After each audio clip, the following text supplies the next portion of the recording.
अपना foundation day का एक दिन पहले एड्रेस दिया था, मेरा मैसेज, और मेरा मैसेज बहुत क्लियर है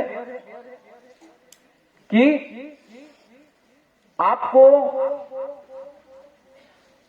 तिप्रा-मोथा में तिप्रा-सा के लिए काम करना है, ना कि ओएनजीसी के लिए, ना कोई माइनिंग कंपनी के लिए, ना कोई कॉन्ट्रैक्टर के लिए।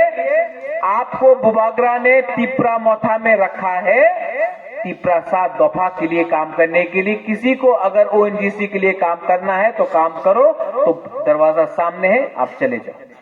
लेकिन ये पार्टी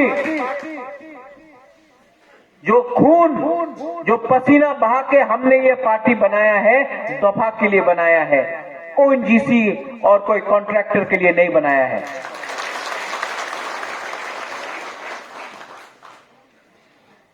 अगर आपने डिसिप्लिन रखा, अगर आपने काम किया,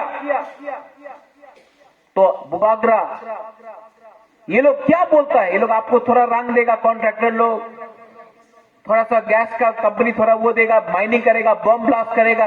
जब तक हमारा बुकुंबारा का गांव में अनुमति नहीं होगा, गांव वाला का, तब तक आपका काम नहीं है ओएनजीसी के लिए बात करने के लिए, आपका काम है दफा के लिए बात करने के लिए। Is a clear instruction.